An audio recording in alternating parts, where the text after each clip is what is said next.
और बाद में पता चला कि वो गुरुजी की पुत्री नहीं है, वो राजपुत्री ही है किसी की, गुरुजी ने सिर्फ पाल करके रखा है।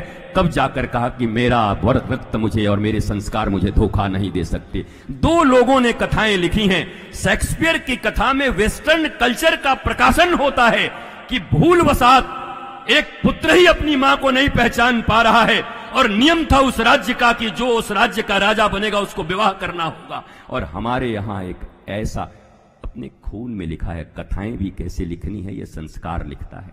जिस देश का, जिस संस्कृति के संस्कार जैसे होते हैं वहां की रचनाएं भी वैसी ही होती हैं। हम शेक्सपियर को फॉलो करने वाले नहीं, हम तो कालिदास, तुलसीदास, सूरदास, दिंगनाथ, श्री भट्ट, हर्ष, इनको फॉलो करने वाले लोग हैं। भारत की गरिमा और महिमा इनसे है साहब।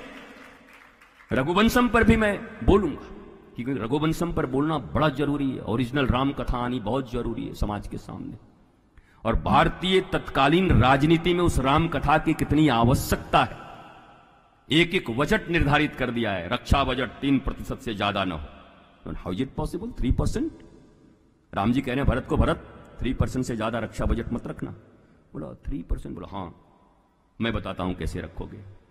और एक एक बजट का निर्धारण किया है प्रभु ने। ऐसे ही खड़ाऊ नहीं दे दिया कि खड़ाऊ दे दिया अब जाके तुम राज करो।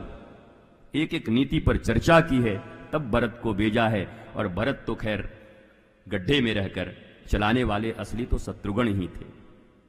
पूरे राज्य को, राम राज्य की स्थापना का अगर श्रेय किसी को जाता है तो उनको मिलता है जिनका नाम रामायण में सबसे ज्यादा कम है, और वो शख्सियत है हमारे शत्रुघ्न जी, भगवान के सबसे छोटे भाई। उन्होंने राम राज्य की स्थापना की। नाम कहीं नहीं पर पूरे राम राज्य, जिसको राम राज्य राम राज्य राम राज्य आप बोलते हैं, उसकी स्थापना का श्रेय शत्रुघ्न जी के ऊपर। हमारे भारतीय धर्म में, शास्त्रों में बहुत से मुक्ता और माणिक छिपे हुए हैं। उन मुक्ता, मैं फिर कहता हूं, आई एम अनेबल, मैं बहुत अनेबल हूं कि 2, 2.5, 3 घंटों में किसी भी मुक्ता और माणिक को एक्सप्लोर करके किसी के सामने रखा जा सके। व्यक्ति के पास समय कहां है। लेकिन देखो कितनी हंसी की बात है, एक साधारण किडजी में पढ़ने में 1 वर्ष लगते हैं, नर्सरी में 1 वर्ष लगते हैं, पहली क्लास में 1, हाई स्कूल में 2 वर्ष, उसके बाद 11वीं में 2 वर्ष, ग्रेजुएशन हमारे समय में 3 इयर्स डिग्री कोर्स हुआ करती थी, ऑनर्स जो हमने किया 3 इयर्स, फिर पीएचडी। आप एकेडमिक क्वालिफिकेशन के लिए एक एक क्लास के लिए 1 वर्ष देते हैं, पर कितनी दुविधा की बात है कि पूरी जिंदगी में कभी 5 मिनट किसी कथा में बैठकर सोचते हैं कि मैं अब धर्म का ज्ञानी हो गया और पूरी संस्कृति मुझे आ गई। इसके लिए भी लिटरली आपको उतना ही समय अपने जीवन के 24 घंटे में से निकालकर प्रतिदिन देना होगा, क्योंकि 24 घंटे से जीवन 48 घंटे का दिन नहीं होने वाला, 24 घंटे का ही जीवन है।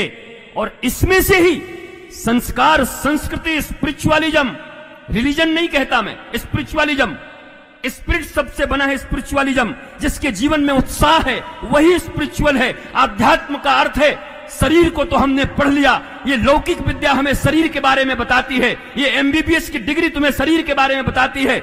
ये भी जान के हैरान हो जाओगे कि एमबीबीएस कोई भी डॉक्टर चाहे एमएस भी किया हुआ क्यों न हो, वो शरीर के मात्र 3% पार्ट के बारे में आज तक साइंस जान पाया है, शरीर के बारे में।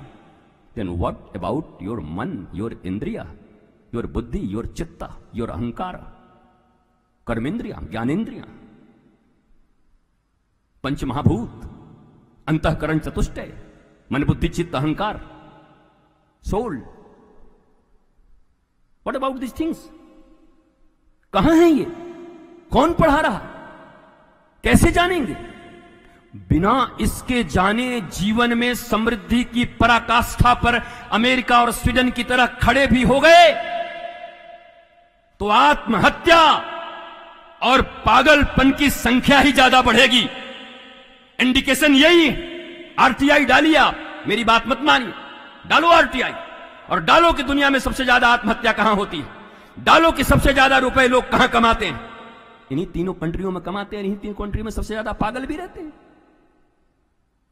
मनोरोग उन्हीं को सबसे ज्यादा है, आत्महत्याएं वहीं पर है। वही पढ़ाई तो बहुत ज्यादा है। Kerala 97% literacy, now it is 99%।